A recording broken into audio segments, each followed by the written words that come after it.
नमस्कार। चलिए आज चलते हैं एक सफर पे हजारों साल पीछे, दुनिया के सबसे पुरानी ज्ञान भंडारों में से एक वेदों की दुनिया में। ये सिर्फ कुछ प्राचीन ग्रंथ नहीं है, बल्कि एक ऐसी रूपरेखा है जिसका असर आज भी हमारी जिंदगी में महसूस किया जा सकता है। तो सबसे बड़ा सवाल ये उठता है कि आखिर हम इतने पुराने समय के बारे में जानते कैसे हैं। देखिए, इतिहासकार ना किसी जासूस की तरह काम करते हैं जो अतीत के छोटे छोटे टुकड़ों को जोड़ते हैं और उनके पास कई तरह के सुराग होते हैं। इतिहासकारों के पास अतीत की इस पहेली को सुलझाने के लिए 4 मेन तरह के सुराग होते हैं।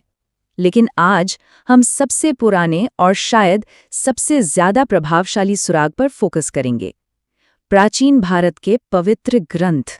भारत का जो सबसे पुराना धर्म ग्रंथ है वो है वेद। इसे हम प्राचीन भारत की एक फाउंडेशनल लाइब्रेरी मान सकते हैं। ये 4 मुख्य संग्रहों से बना है: ऋग्वेद, यजुर्वेद, सामवेद और अथर्ववेद। इन चारों वेदों के कलेक्शन को एक साथ संहिता कहा जाता है, जिसका सीधा सा मतलब है एक साथ रखी गई चीजें। ये ज्ञान का एक ऐसा संग्रह है जिसे भारतीय परंपरा में शाश्वत माना जाता है, मतलब ऐसा ज्ञान जो हमेशा से मौजूद है और जिसे किसी इंसान ने नहीं बनाया। तो चलिए अपनी पड़ताल शुरू करते हैं और उठाते हैं अपना पहला सुराग। ये है ऋग्वेद, वेदों में सबसे पुराना और सबसे महत्वपूर्ण। ये हमें उस प्राचीन दुनिया में झांकने की पहली खिड़की देता है। ऋग्वेद असल में भजनों का एक बहुत बड़ा और वेल ऑर्गेनाइज्ड कलेक्शन है। जरा सोचिए, ये 10 किताबों यानी मंडलों में बटा हुआ है, जिसमें 1028 भजन या सूक्त हैं और कुल मिला के 10,000 से भी ज्यादा श्लोक यानी ऋचाएं हैं।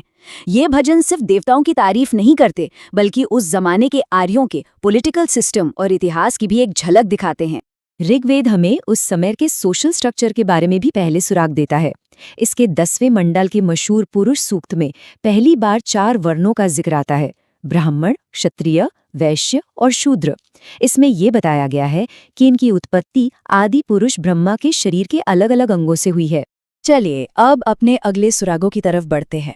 यजुर्वेद और सामवेद हमें ये बताते हैं कि उस समय के लोग अपने धार्मिक अनुष्ठानों को करते कैसे थे।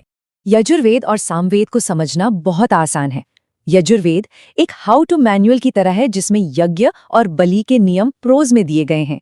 वहीं सामवेद एक सॉन्ग बुक यानी गीतों की किताब है, जिसमें यज्ञ के दौरान गाए जाने वाले मंत्रों की धुनें हैं।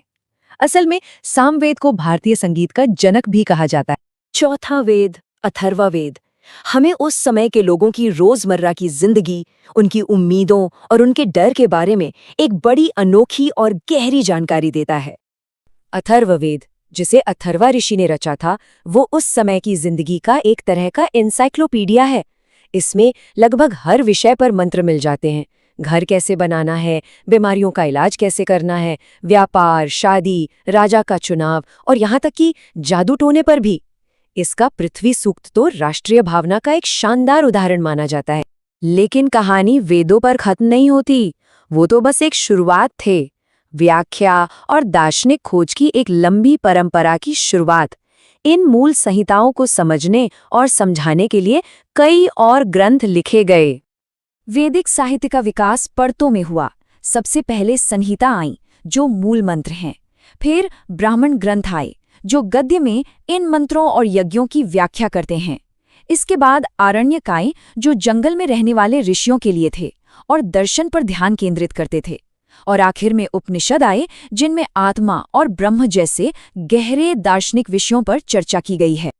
ये एक दिलचस्प उदाहरण है कि ये ग्रंथ हमेशा एक मत नहीं होते। ये अपने समय के समाज में चल रही बहसों को भी दिखाते हैं। जैसे एक ओर मैत्रायणी संहिता स्त्री को जुए और शराब के साथ पुरुष का तीसरा मुख्य दोष बताती है, तो दूसरी ओर शतपथ ब्राह्मण में स्त्री को पुरुष की अर्धांगिनी यानी बराबर का आधा हिस्सा कहा गया है। तो इन सभी सुरागों को एक साथ रखने पर हमें क्या पता चलता है? ये प्राचीन रूपरेखा हमें क्या कहानी सुनाती है?